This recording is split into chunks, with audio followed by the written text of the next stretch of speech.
بسم اللہ الرحمن الرحیم۔ السلام علیکم ورحمۃ اللہ وبرکاتہ۔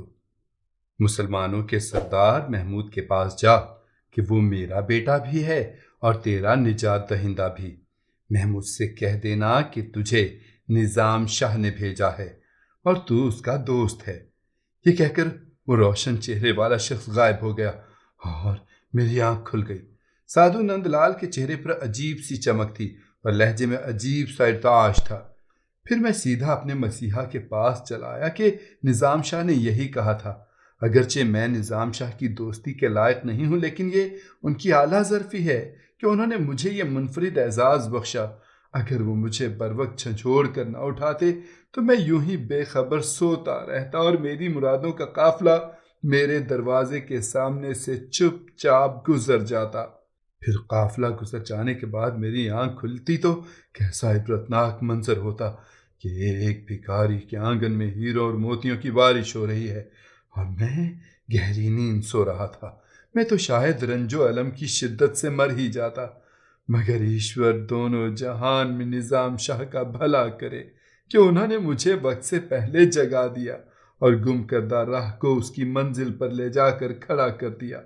یہ کہتے ہوئے سادھو نند لال نے محمود کے دونوں ہاتھ اپنے ہاتھوں میں لے لیے اور انہیں ایک طویل بوسہ دینے کی کوشش کی، مگر ولی عہد غزنی نے فوراً ہی اپنے دونوں ہاتھ کھینچ لیے اور انتہائی ادب و احترام کے ساتھ سادھو نند لال کو مخاطب کرتے ہوئے کہا، ہم مسلمانوں میں یہ ایک مکروہ فعل ہے، خود نظام شاہ بھی اسے پسند نہیں کرتے۔ بڑی عجیب بات ہے کہ ایک مذہب کے ماننے والے انسان کے پاک اور صاف ہاتھوں کو چومنا بھی اچھا نہیں سمجھتے، اور دوسرے مذہب کے پیروکار جانوروں کی غلاظت کھانے کو اپنے لیے ذریعہ نجات سمجھتے ہیں۔ واضح رہے کہ ہندوؤں کی ایک بڑی اکثریت آج بھی گائے کے گوبر اور دوسری غلاظتوں کو انتہائی متبرک اور پاک سمجھتی ہے۔ سادھو نند لال نے اسی طرف اشارہ کیا تھا۔ ہمیں اس سے غرض نہیں ہے کہ دوسرے مذہب کے لوگوں کا طرز عمل کیا ہے، محمود نے نہایت باوقار انداز میں ایک ایک لفظ پر زور دیتے ہوئے کہا، مگر آپ یہ تو بتائیں کہ پانی کے اس چشمے میں تھوڑی سی غلاظت ڈال دینے پر اتنا بڑا طوفان کیسے اٹھ کھڑا ہوا؟ آخر یہ کیا راز ہے؟ سادھو نند لال کچھ دیر تک خاموش بیٹھا رہا اور پھر آہستہ آہستہ کہنے لگا، اس چشمے میں میرے گرو مراری لال اشنان کیا کرتے تھے اور یہ انہی کی روحانیت کا اثر تھا کہ جنگلی جانور بھی شدید پیاس کے باوجود چشمے میں منہ ڈالنے کی ہمت نہیں کر سکتے تھے۔ میں نے اکثر دیکھا ہے کہ پیاسی گائے اور بھینسیں ادھر آتی تھیں، مگر چشمے کے قریب پہنچ کر اچانک چیختی ہوئی بھاگ کھڑی ہوتی تھیں۔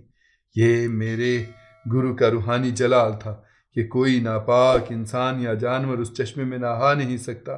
ہاں، اتنا ضرور تھا کہ کوئی پیاسا زیرو اپنی پیاس بجھا سکتا تھا۔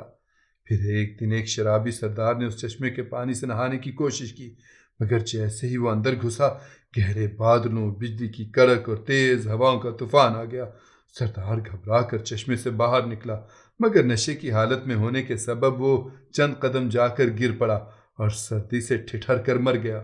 میں نے گرو دیو سے اس طوفان کی وجہ پوچھی تو وہ خاموش بیٹھے رہے، مگر جب میرا اصرار حد سے بڑھ گیا تو وہ بڑے رازدارانہ لہجے میں کہنے لگے، نند لال، یہ اس شخص کے نہانے کی جگہ ہے جس نے ساری زندگی ایک ہی ذات کی پوجا کی ہے۔ پھر بھلا اس چشمے میں وہ لوگ کیسے اشنان کر سکتے ہیں جو ہزاروں خداؤں کے پجاری ہیں؟ یاد رکھنا کہ اس میں جب بھی غلاظت ڈالی جائے گی ایسے ہی طوفان اٹھیں گے۔ مجھے گرو کی یہ بات یاد تھی، اس لیے جیسے ہی تم یہاں آئے میں نے یہ راز فاش کر دیا، اور پھر جو کچھ ہوا تمہاری آنکھوں کے سامنے ہے۔ اس چشمے سے وابستہ عجیب و غریب کہانی ختم ہو چکی تھی۔ محمود بہت دیر تک حیرت و سکوت کے عالم میں بیٹھا رہا، پھر نند لال کے ساتھ اٹھ کر اس چشمے تک آیا اور گرد و نواح کا جائزہ لیتا رہا۔ پانی کا یہ چشمہ ایک مختصر تالاب تھا۔ محمود نے جھک کر اپنے دونوں ہاتھوں میں تھوڑا سا پانی لیا اور اسے پینے لگا۔ بہت ٹھنڈا اور شیریں پانی تھا۔ بڑی حیران کن بات ہے، محمود نے سادھو نند لال کو مخاطب کرتے ہوئے کہا، کوئی سوچ بھی نہیں سکتا کہ اس معمولی چشمے سے اس قدر ہولناک طوفان اٹھیں گے۔ اس کے بعد محمود نے گھاس پھونس کی اس جھونپڑی کو بھی دیکھا جہاں گرو مراری لال نے 70 سال تک شدید ریاضت کی تھی۔ محمود کو اس تاریک جھونپڑی میں ایک عجیب سی روشنی نظر آئی، مگر وہ اس روشنی کو کوئی نام نہیں دے سکتا تھا۔ بس اتنا کہہ سکا کہ بزرگ، آپ کے گرو یقیناً ایک سچے انسان تھے، انہیں قدرت کی طرف سے ایک خاص ادراک بخشا گیا تھا جس کے زیر اثر گرو مراری لال نے ہزاروں معبودوں کی نفی کر کے ایک ہستی کو ہی اپنی عبادت کا محور بنا لیا تھا، مگر اس سے زیادہ ہدایت ان کی قسمت میں نہیں تھی۔ گرو کو ان کے گیان نے صرف اتنی خبر دی کہ اس سرزمین پر کسی زمانے میں ہدایت یافتہ لوگ آئیں گے، لیکن وہ یہ نہیں جانتے تھے کہ اللہ کون ہے اور اس کا پسندیدہ طریقہ عبادت کیا ہے۔ اپنی اس محرومی کے سبب وہ رات کے سناٹے میں گریہ ازاری کیا کرتے تھے۔ بے شک وہ اپنی منزل کو نہ پا سکے، مگر ان کے دل کی تڑپ اور ذہنی خلش اس بات کی گواہ ہے کہ وہ آخری سانس تک اس کائنات کے خالق کو تلاش کرتے رہے۔ ایک انسان کے لیے یہ بھی بڑی سعادت ہے، اور اللہ بہت بڑا معاف کرنے والا ہے۔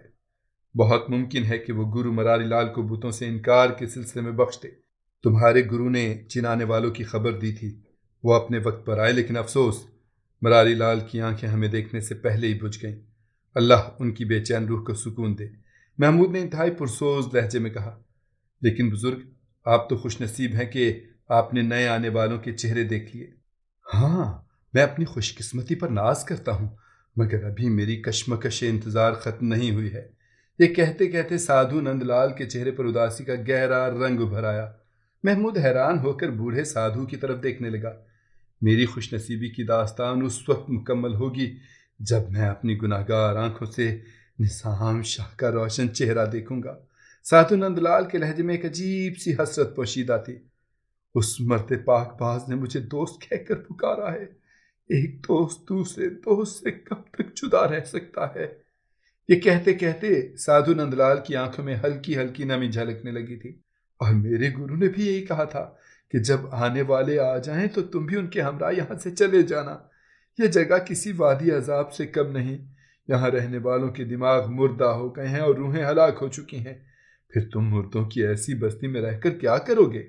اور اب وہی نند لال ایک طویل سفر طے کر کے محمود کے ہمراہ غزنی کی حدود میں داخل ہو رہا تھا۔ ان میں نظام شاہ تو نہیں ہے؟ نند لال نے فاتح لشکر کا استقبال کرنے والے معززین شہر کی طرف دیکھتے ہوئے کہا۔ وہ بہت بے قرار نظر آ رہا تھا۔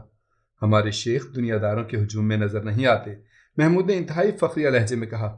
وہ تو مسجد کے ایک گوشے میں اپنے رب کے حضور دست بستہ کھڑے رہتے ہیں، یا پھر رات کے اندھیرے میں مزدوری کر کے اپنی اور دیگر 3 افراد کی کفالت کرتے ہیں۔ مزدوری؟ شدید حیرت کے تاثرات سادھو نند لال کے پورے چہرے پر پھیل گئے تھے۔ ہاں، وہ ایسے ہی مرد غیور ہیں کہ شاہی خزانوں کو بھی اپنی ٹھوکر پر رکھتے ہیں۔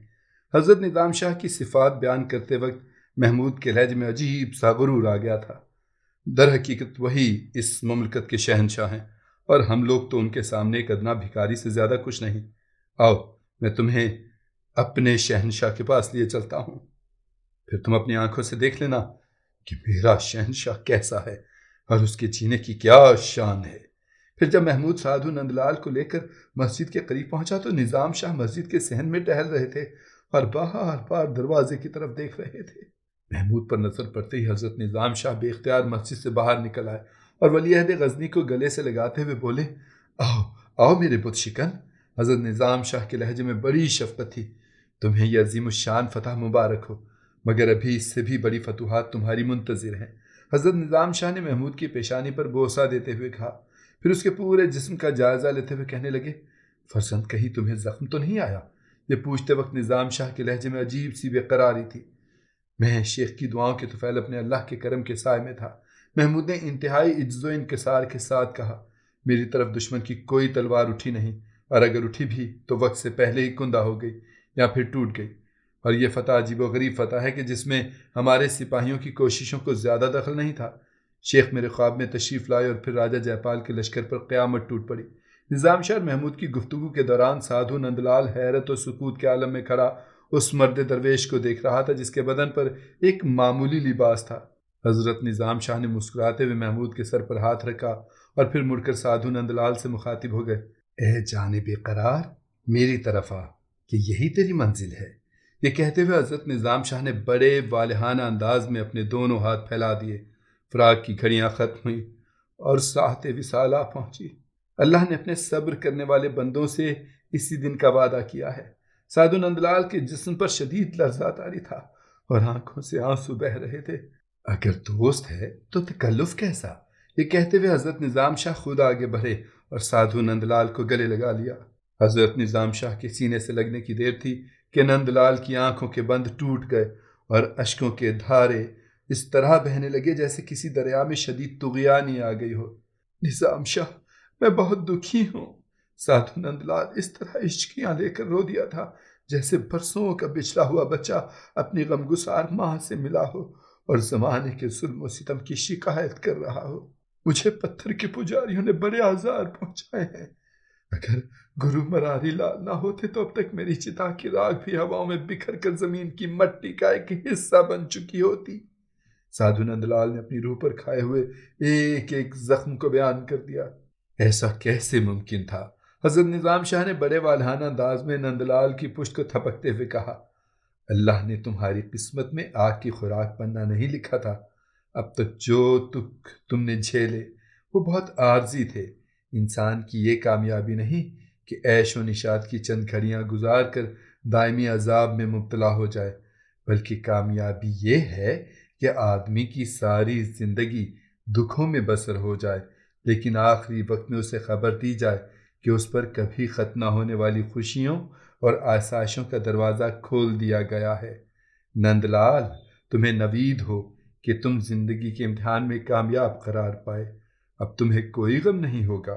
اس کے بعد حضرت نظام شاہ محمود اور سادھو نند لال کو لے کر مسجد میں داخل ہو گئے۔ اس دوران امیر سبکتگین بھی اپنے دوسرے امراء کے ساتھ نظام شاہ کی خدمت میں سلام کے لیے حاضر ہو چکا تھا۔ حضرت نظام شاہ نے والی غزنی اور دیگر امراء کی موجودگی میں سادھو نند لال کو مشرف با اسلام کیا۔ پھر سبکتگین سے مخاطب ہو کر کہا، امیر، یہ ہمارے دینی بھائی ہیں اور ان کی تواضع ہم پر فرض ہے۔ یہاں نند لال کا کوئی عزیز اور شناسہ نہیں ہے، اس لیے میری درخواست ہے کہ انہیں کسی بھی لمحے اپنی تنہائی کا احساس نہیں ہونا چاہیے۔ شیخ، آپ کی زبان سے ادا ہونے والا ہر لفظ میرے لیے حکم کا درجہ رکھتا ہے۔ امیر سبکتگین حضرت نظام شاہ کے سامنے دست بستہ سر جھکائے بیٹھا تھا۔ سادھو نند لال نظام شاہ کے ساتھ مسجد میں قیام کرنا چاہتا تھا، مگر شیخ نے یہ کہہ کر انکار کر دیا، مجھے خانہ خدا کے گوشے میں تنہا پڑا رہنے دو۔ سادھو نند لال سمجھ گیا تھا کہ نظام شاہ اپنی تنہائی میں کسی کی شرکت برداشت نہیں کرتے، اس لیے خاموشی سے امیر سبکتگین کے ساتھ قصر شاہی کی طرف چلا گیا۔ اسی رات حضرت نظام شاہ حسب معمول نگار خانم کے پاس پہنچے۔ غزنی کے تمام باشندوں کو شاہی لشکر کی واپسی کا علم ہو چکا تھا۔ حضرت نظام شاہ نے غور سے نگار خانم کی طرف دیکھا، وہ بہت زیادہ بے قرار نظر آ رہی تھی۔ حضرت نظام شاہ اس کی بے قراری کا سبب جانتے تھے، مگر قصداً خاموش رہے۔ نگار خانم بار بار ان کے چہرے کی طرف دیکھتی رہی، مگر جب کچھ دیر تک ان کے ہونٹوں کو جنبش نہیں ہوئی، بابا، کیا محمود آپ کی خدمت میں حاضر ہوا تھا؟ ہاں، وہ ایک سعادت مند بیٹا ہے، نظام شاہ نے اپنے مخصوص تبسم کے ساتھ کہا۔ آپ نے اسے غور سے دیکھا؟ ٹھیک تو ہے؟ نگار خانم نے شرمگی لہجے میں کہا، اللہ نے اسے ہر قدم پر اپنے کرم کے سائے میں رکھا۔ یکایک حضرت نظام شاہ کا لہجہ بہت اداس ہو گیا تھا، اس کے جسم پر ہلکی سی خراش تک نہیں تھی۔